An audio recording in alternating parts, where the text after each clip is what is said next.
எல்லாருக்கும் வணக்கம். இந்த நாளில் கூட வேதத்திலிருந்து ஒரு வசனத்தை வாசித்து தேவ ஆலோசனையை சிந்திப்போம். வெளிப்படுத்து விசேஷம் 20வது அதிகாரம் 4வது வசனம். அன்றியும் நான் சிங்காசனத்தை கண்டேன், அவைகள் மேல் உட்கார்ந்தார்கள், நியாயத்தீர்ப்பு கொடுக்கும்படி அவர்களுக்கு அதிகாரம் அளிக்கப்பட்டது. இயேசு பற்றி சாட்சி நிமித்தம் தேவனுடைய வசனத்து நிமித்தம் சிரஞ்சேத பண்ணப்பட்டவருடைய ஆத்மாக்களையும் மிருகத்தையாவது அதன் சொரூபத்தையாவது வணங்காமலும் தங்கள் நெற்றியிலே தங்கள் கையில் அதன் முத்திரையை தரித்து கொள்ளாமலும் இருந்தவர்களை கண்டேன். அவர்கள் உயிர்த்து கிறிஸ்துவோடு கூட 1000 வருஷம் அரசாண்டார்கள். ஆகவே 1000 வருஷம் அரசாட்சி குறித்து இந்த வேத பகுதியை நாம் வாசித்தோம். அப்போ தேவன் இந்த பூமியில் 1000 வருஷம் அரசாட்சியை தருகிறார். யாருக்குனாக்கா, தேவனுடைய வார்த்தை நிமித்தம், இயேசு கிறிஸ்துவை பற்றி சாட்சி நிமித்தம், தேவனுடைய வசனத்து நிமித்தம் சிரஞ்சேதம் பண்ணப்பட்டவர்கள். இந்த சிரஞ்சேதம் என்பதை குறித்து அநேகருடைய கருத்து எப்படின்னா, மரித்து போனவர்கள், இயேசு கிறிஸ்து நாமத்துக்கென்று சாட்சியாய் வாழ்ந்து மரித்து போனவர்கள், சிரஞ்சேதம் பண்ணப்பட்டவர்கள், இரத்த சாட்சியாய் மரித்து போனவர்கள் உயிர்த்து இயேசுவோட கூட 1000 வருஷம் அரசாட்சி ஆழ்வார்கள் என்று இந்த வேத பகுதியை நாம் வாசித்தோம். இந்த சிரஞ்சேதம் என்பதை குறித்து நாம் கொஞ்சம் உள்ளான அர்த்தத்தை புரிஞ்சுக்கணும். சிரஞ்சேதம் என்றால் இது கத்தினால சிரஞ்சேதம் பண்ணப்பட்டவர்கள் அல்ல, பக்தினால தன்னைத்தானே கரைப்படாத காத்து கொண்டவர்கள். இந்த வசனத்துக்கு இன்னொரு வசனம் உதாரணம், வெளிப்படுத்து விசேஷம் 14:4 ஸ்திரீகளால் தங்கள் கரைப்படுத்தாதவர்கள் இவர்களே, கற்புள்ளவர் இவர்களே, ஆட்டுக்குட்டியானவர் எங்கே போனாலும் அவரை பின்பற்றுகிற இவர்களே, இவர்கள் மனுஷனிலிருந்து தேவனுக்கும் ஆட்டுக்குட்டியானவருக்கும் முதல் பலனாக மீட்கப்பட்டவர்கள். ஆகவே இவர்கள் ஸ்திரியால் கரைப்படாதவர்கள். ஸ்திரீனாக்கா சபை, உலகம், மாம்சம், சாபம், பாவம், இதால் கரைப்படாதவர்கள் முதல் பலனாக மீட்டு கொண்டவர்கள். இந்த சிரஞ்சேதம் என்பது தேவனுக்காக தீட்டுப்படாதவர்கள், கத்தினால கொல்லப்பட்டவர்கள் அல்ல. இது எல்லாமே அப்படி தான் சொல்கிறாங்க, அப்படி தான் எழுதியிருக்குது. ஆனால் உள்ளான அர்த்தத்தை பார்க்கணும். இன்னும் கொலேசியர் எழுதின நிருபம் 2வது அதிகாரத்தில் அப்போஸ்தலர் பவுல் எழுதுறாரு ஒரு அதிசயமாக ஒரு வார்த்தை. கொலேசியர் எழுதின நிருபம் 2வது அதிகாரம் 11வது வசனத்தில், அல்லாமலும் நீங்கள் கிறிஸ்துவை பற்றும் விருத்த சேதனத்தினாலே மாம்சத்துக்குரிய பாவ சரீரத்தை கலந்து விட்டதனால் கையினால் செய்யப்படாத விருத்த சேதனம் அவருக்குள்ளே பெற்றீர்கள். கையினால் செய்யப்படாத விருத்த சேதனம், அங்கே கத்தினால செய்யப்படாத சிரஞ்சேதம், பக்தினால. அப்போ இயேசு கிறிஸ்து இந்த உலகத்துக்கு வந்து ராஜாவாக இருந்து எருசலேமில் அரண்மனை கட்டி மாம்ச பிரகாரமாக நம்மள மாதிரி அல்லது ஆவிக்குரிய பிரகாரமாக மகிமையின் சரீரத்தில் இருப்பார் என்று அநேகர் சொல்லுகிறார்கள். இயேசு கிறிஸ்து சொல்லும்போது என் ராஜ்யம் இவ்வுலகத்துக்குரியதல்ல. யோவான் சுவிசேஷம் 18:36 இயேசு சொல்லும்போது என் ராஜ்யம் இவ்வுலகத்துக்குரியதல்ல. இயேசு கிறிஸ்து இந்த உலகத்தை ஆள்றாரு, சர்வலோகத்தையும் ஆள்றாரு, சர்வத்தையும் ஆள்ற அவர் தான் ராஜாதி ராஜா, அவர் தான் கர்த்தாதி கர்த்தர். அவர் என்றென்றைக்கும் ராஜ்யத்தை ஆளுகிறார். அவருடைய ஆளுகை ஒரு சமுத்திரம் தொடங்கி மறு சமுத்திரம் வரைக்கும் இன்றைக்கும் அவர் தான் ராஜா, இன்றைக்கும் அவர் தான் ராஜ்யத்தை ஆளுகிறார். ஆனால் இந்த உலகத்தை தேவன் நமக்கு தந்து நம்ம தான் இந்த உலகத்தை ஆள போகிறோம். இயேசு நமக்குள்ளே இருந்து ஆளுகை செய்வார்.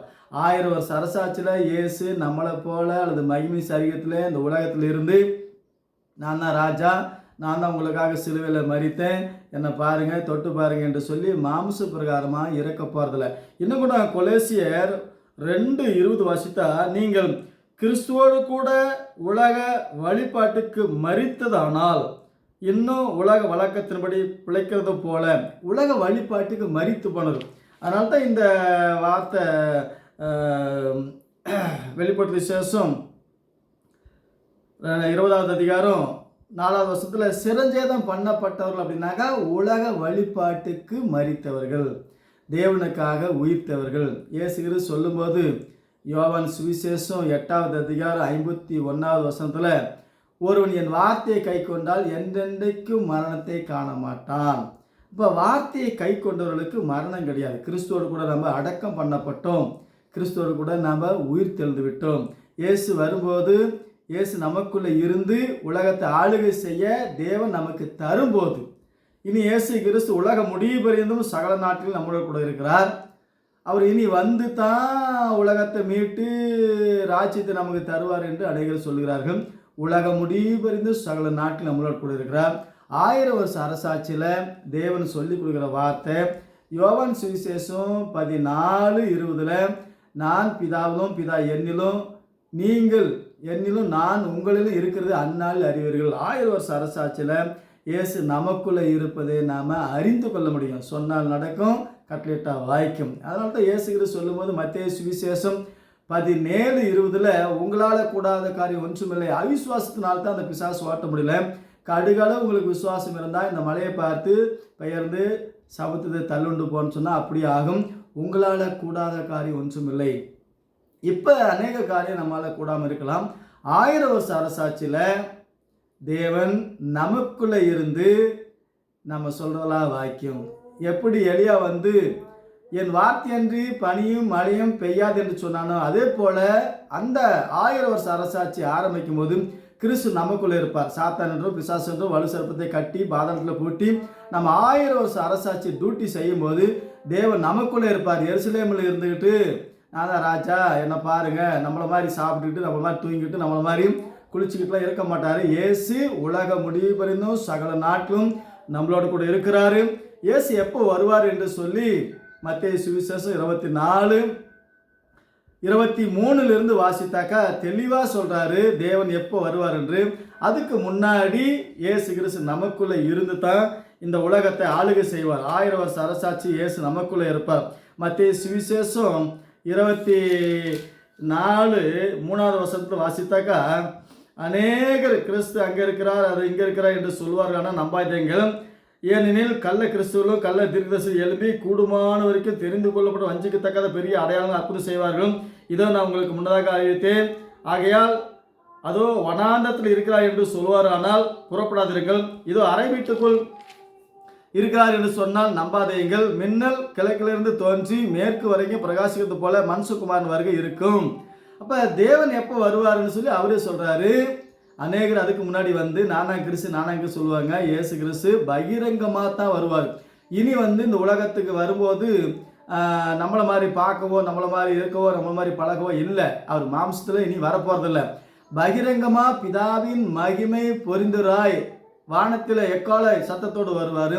அது கடைசி வருகை. உலகம் 1000 வருஷ அரசாட்சி முடிஞ்சு ரகசிய வருகை எடுத்துக்கொள்ளப்பட்டு 7 வருஷம் சாத்தானுடைய ஆட்சி முடிந்து அதுக்கு பின்னாடி ஒவ்வொரு முத்திரையாய் உடைத்து உலகத்தை சங்காரமாக்கி அதில் நம்முடைய பிள்ளைகளை பாதுகாத்து உபத்திரத்தில் சில பரிசுத்தவான்களை பாதுகாப்பார்.